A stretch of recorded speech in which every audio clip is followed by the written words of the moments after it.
Assalamualaikum warahmatullahi wabarakatuh. Membuka video ini, mari kita buka dengan salam khas mahasiswa. Hidup mahasiswa. Selanjutnya saya ucapkan selamat dan sukses kepada mahasiswa baru generasi Wali Songo Genwa 2020 yang sebentar lagi akan diresmikan secara sah sebagai bagian dari keluarga besar UIN Wali Songo Semarang, khususnya Fakultas Syariah dan Hukum.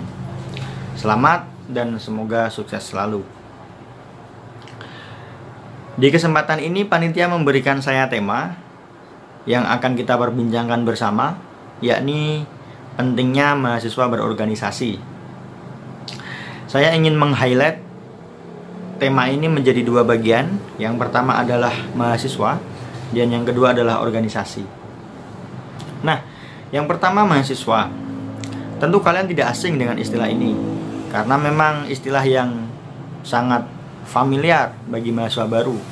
Karena sebelumnya mendapatkan gelar siswa dan ketika di kampus mendapatkan tambahan maha di depannya. Tentu penambahan maha ini bukan untuk keren-kerenan, bukan untuk gaya-gayaan.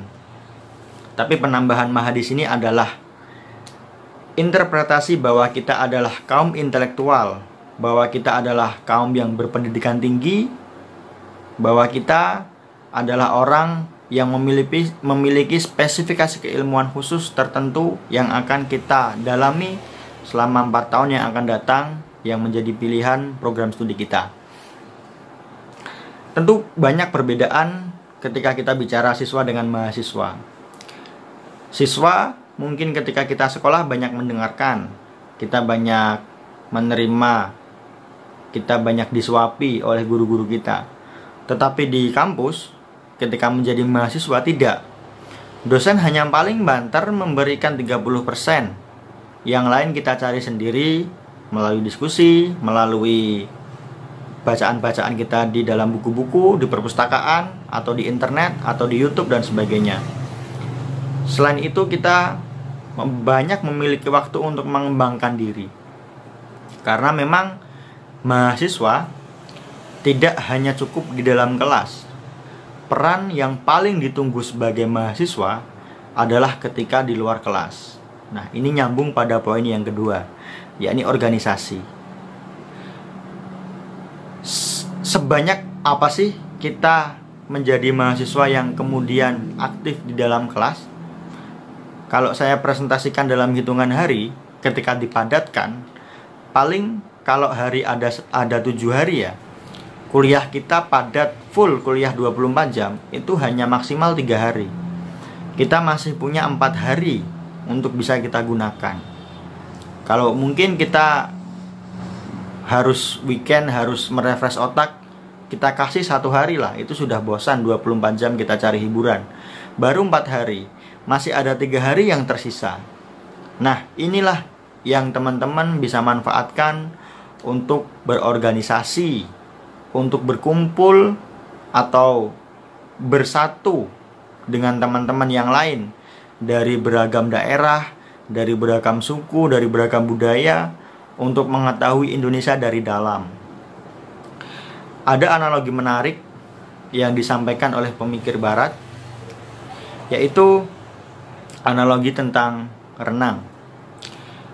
Nah, ketika kalian menjadi mahasiswa, sama saja kalian sebagai seorang perenang. Ketika kalian menjadi perenang, kalian punya 2 pilihan. Apakah kalian ingin belajar renang di kolam yang kecil, kemudian ketika nanti sudah mahir, pindah ke laut yang lebih luas skupnya, atau menjadi yang kedua, langsung di laut, langsung terjun, langsung kita latihan di sana. Kira-kira teman-teman pilih yang mana? Kalau saya pilih yang pertama. Kenapa? Karena latihan di kolam yang kecil akan membuat kita terlatih bagaimana cara berenang, kita tahu bagaimana halangan-halangan yang akan kita hadapi, bagaimana tekanannya, dan bagaimana riak-riak yang ada di dalamnya. Karena kecil, kita bisa mengetahuinya. Sehingga ketika kita di laut, kita akan terlatih untuk menghadapi masalah yang lebih besar tentunya. Nah, ini sama dengan ketika kita menjadi mahasiswa. Menjadi mahasiswa di dalam kampus adalah miniatur negara. Ada BEM, Presiden Mahasiswa, atau yang dalam sistem bernegara kita adalah lembaga eksekutifnya, mulai dari bupati, presiden, gubernur, dan sebagainya. Ada Dewan Mahasiswa yang disebut Senat Mahasiswa atau DPR ya. Di dalam kampus pun ada yang namanya dinas-dinas, seperti yang di kampus UKM seni, UKM musik, UKM teater, dan sebagainya, olahraga, dan sebagainya. Kampus adalah miniatur negara. Oleh karena itu, berwacanalah selagi kalian ada di kampus. Memikirkan Indonesia jangan hari ini, tapi pikirkan Indonesia 10 tahun yang akan datang. Kalian adalah pemimpin di masa depan. Kalian akan bentuk seperti apa Indonesia ke depan. Bentuk dari sekarang. Caranya lewat organisasi. Coba kalian berwacana, kalian menelurkan suatu ide-ide baru. Latihan menyampaikan ide kalian kepada khalayak luas. Latihan menyampaikan bagaimana ide kalian dapat diterima oleh masyarakat. Latihan bagaimana menggerakkan kekuatan mahasiswa UIN Wali Songo misalnya. Latihan bagaimana menggerakkan mahasiswa agar sama persepsinya dengan apa yang Anda pikirkan. Itu butuh waktu, butuh effort yang sangat tinggi. Oleh karena itu, selagi kalian menjadi mahasiswa, latih itu. Karena mumpung kalian masih ada di kolam yang kecil. Jadi ketika nanti kalian ada di masyarakat, ada di kolam yang lebih luas, kalian sudah mahir, kalian sudah bisa untuk menyampaikan ide-ide kalian, untuk menyampaikan perubahan-perubahan di masyarakat, yang tentu tantangannya lebih kompleks daripada ketika kalian menjadi mahasiswa. Itulah kenapa mahasiswa disebut agen social change, atau agen perubahan, atau agen social control, atau kontrol sosial. Karena memang dari mahasiswa lah yang mampu memikirkan perubahan-perubahan yang ada di negara kita, yang mampu menjadi gawang terakhir dari kemerdekaan kita sebagai bangsa Indonesia. Itulah kenapa mahasiswa disebut sebagai agen social control, social change, dan iron stock. Karena memang semangat pemuda ketika menjadi mahasiswa, terutama mahasiswa S1, adalah semangat membara yang menjadi harapan besar, menjadi percontohan, dan juga menjadi harapan bagaimana Indonesia ke depan.